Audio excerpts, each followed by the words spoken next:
Hey everyone and welcome to Storytime. My name is Jake and before this video starts, I just want to say something really quick. Basically, I've started a second channel because of something YouTube has implemented, so I've posted a community post about it, but if you haven't seen it, I'll comment it down below and pin it. Basically, everything is going to stay the same, apart from it's going to be one video a day on each channel instead of two on one. So I think the current plan is to have the malicious compliance on this channel, and then the other board on the other channel, and then to adjust over time to see what you guys like the best. So please go and subscribe to the other channel so you don't miss out on any other videos. It's just going to be called Storytime 2 and I'll leave it at the top of the description. Thanks and let's get right into the video. Talk to the police if you want to. You will never get a penny from us. 5 years ago, I was hit by a car while riding my bicycle. The driver turned across the front of me, pretty much into me, and I had absolutely nowhere to go. I hit the passenger door of the car, then tumbled over the front of the car, still clipped into my pedals, taking it with me.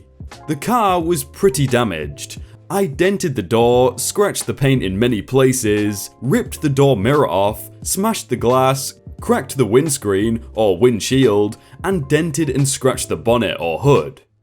My bicycle emerged fairly well. I think I broke its fall mostly. The front wheel was bent, the saddle torn, and the pedal/bar tape damaged from hitting the road. I broke my collarbone and lost a lot of skin in various places that hit the road. I trashed my helmet and my shorts too. The driver said, "Sorry mate, I did not see you," which was pretty obvious. The car was his daughter's, and he was taking his grandson out for an ice cream. The poor little guy got covered in glass from the door window that exploded inwards when I hit it, but seemed to be okay. The driver gave me his phone number, and I took a photo of his driving license and insurance details, along with a pile of photos at the scene. I crucially got the details of 2 witnesses too, before I passed out from the pain. This all happened on a Friday. I got patched up at the hospital and my partner was able to get my bike home. Because of my broken collarbone, I was in a huge amount of pain while the doctors could figure out if it needed to be pinned or not over the weekend. On the Saturday morning, I called the driver and his phone went straight to voicemail. I had taken a good look at my bike and figured out it needed about £350 worth of parts. Wheel, forks, saddle, new bar tape, etc. And something for my cracked phone screen. I guess £150? On the message I left him, I said that I was not sure if he wanted to pay for the parts or go through his insurance. His daughter called me back and shouted and swore at me for damaging her car. I explained that he had turned across the front of me and it was his poor driving to blame. I mentioned that I was sitting on my sofa with a broken collarbone as a result of him, and all I wanted was to get my bike fixed. "You will never get a penny from me. Talk to the police if you want to. We will tell him that it was not my car. You will never get a penny from us." Okay, I can comply with that. I called the local police station and they sent a constable down to see me. I carefully explained what had happened and showed him the photos from the scene.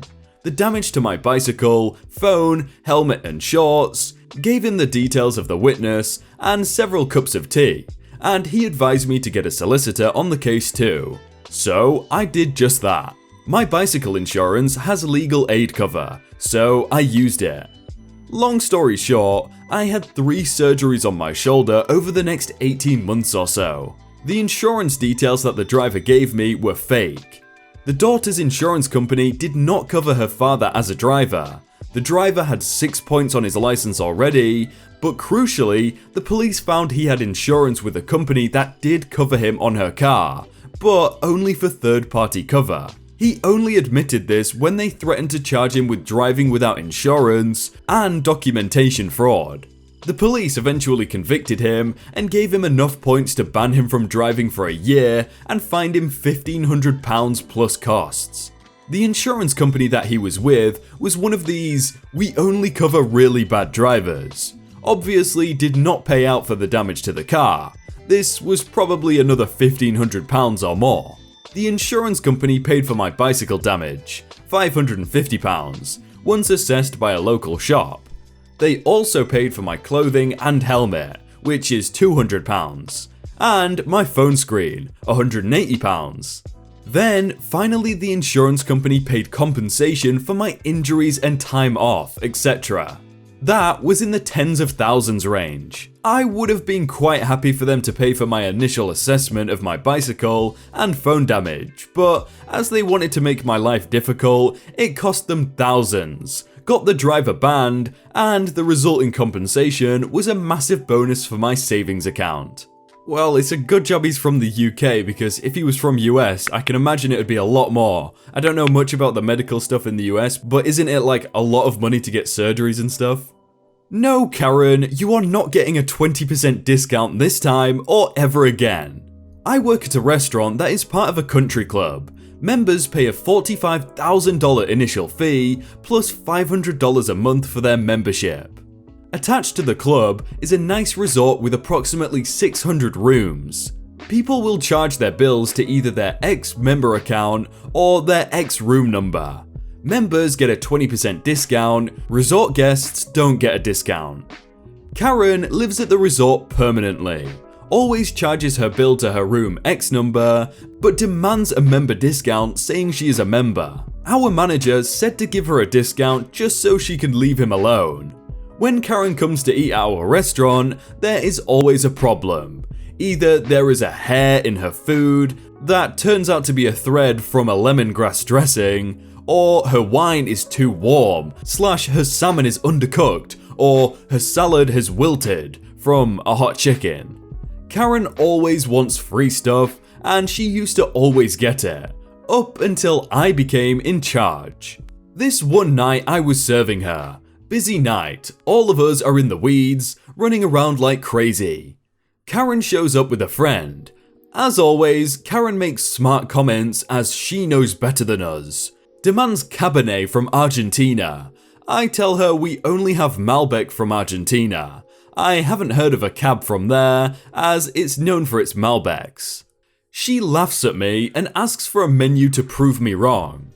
I bring the menu, she reads it and says, "Oh, I meant Malbec." Okay lady, cool story.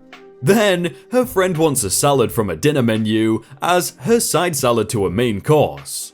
I say that a side salad is just a garden salad. If you want to upgrade to one of our specialty salads, it's an upgrade, and I'll have to charge for it separately. Karen starts arguing, and I tell her I'll just add another $2 for an upgrade instead of charging her a whole $12 for that salad. Despite being in the weeds, I make sure to come back to them more often because I know what a particular guest she is. At the end, she says what a great service I have provided and tips me 10% instead of the 20+% I get from virtually everyone else. Despite the fact I didn't charge her another $10 and that I gave her a 20% member discount before she asked for it. And she also said she liked the service. That's when I said, no more. I'm actually a bartender and therefore I'm in charge when the manager is not there. Now that he quit, it's only me and another bartender that are in charge of the FOH until we get a new manager. Every member of the staff is sick and tired of Karen because we all had pleasure to serve her. I told everyone not to give her a discount anymore and refer her to me if she protests. Sure enough, next time she comes in, there is something wrong with her salad. She wants it off the bill. We refuse. Her Sauvignon Blanc is again too warm, even though it came straight from the cooler and into a chilled glass. Then she wants her member discount and writes down her room number.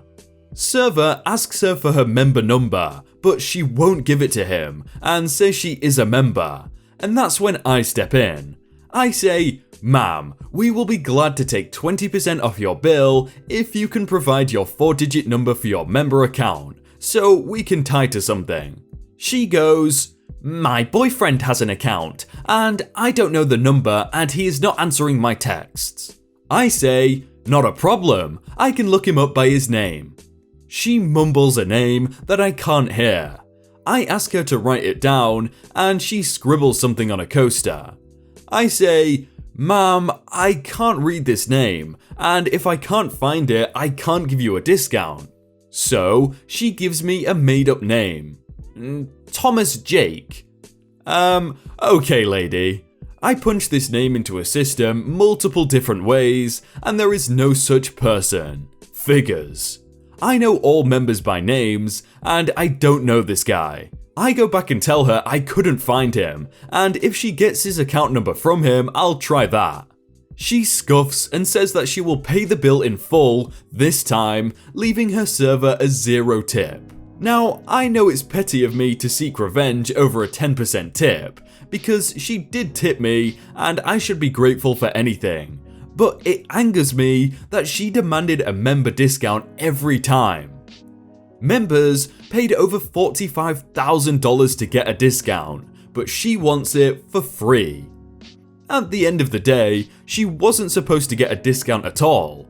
Plus, she was always mean to her servers and always wanted freebies, which is the type of customer we dislike the most in a restaurant business. The restaurant was actually losing money by having her, so she didn't do us any favors by coming in. We all hope she's never coming back, because all I did was follow the rules. I totally think that was fully justified because, yeah, she shouldn't be getting the member discount, but $45,000 entry plus $500 a month, that's a lot. That's just throwaway money, isn't it? Paying rent without a fee. When we first moved to our apartment, a question came up about how we want to pay rent. They had a website with two choices, pay by card or pay by bank withdrawal. I picked pay by card, and after I filled out all my information online, on the last page it said they'd be charging me a convenience fee of about $10 for doing this automatically. I then tried again for pay by bank withdrawal, filled out all the information, and once again I got hit with that $10 convenience fee. I thought that was annoying, as I didn't want to keep paying an extra $10 every month for rent. The convenience is of them automatically taking the money, instead of me manually writing up a check and giving it to them. So I looked up their address, went to my bank's bill pay page, and scheduled a reoccurring payment to that address every month. I ended up saving $10 every month for free. The inconvenience was passed to the apartment managers, who now have to open the mail and get my check every month. After a while of living there, I talked with a few neighbors who complained about having to pay this extra $10 all the time. I told them about this trick of paying automatically through the bank. Made them happy. I'm fairly certain those fees are for the payment processor to make money, but usually they're not $10, they're normally like 30 cents or maybe $2 max. Fine, I'll sit at the bar. This just happened. I was waiting at an ale house for my to-go order. An older man, I'd say late 70s, it's South Florida, there's a 55 plus community less than a mile away, comes in and asks for the early bird special on a rack of ribs to go. It happens to be the manager taking the order. The manager says it's only dine-in orders and won't budge. They go back and forth for a few minutes. The old man finally says, "Fine, I'll sit at the bar, order my meal, and I'll get a to-go box as soon as the food comes and take it home." Manager stands quiet for a second, says, "That's fine," quietly, and the old man goes to sit at the bar. I presume the goal is to try and upsell you on like beverages and desserts and stuff like that, if you're staying in the place. But if someone says, "No, I just want to go home and eat it," then just let them. Hey everyone, I hope you all had a really good day and that you enjoyed that video. If you want to check out some other videos, then click on screen right now, or check out the playlist down below. If you enjoyed that video, then please do leave a like. And if you want to submit your own stories, then you can do so by joining the Discord in the top link in the description. But thank you so much for watching, and I will see you very soon.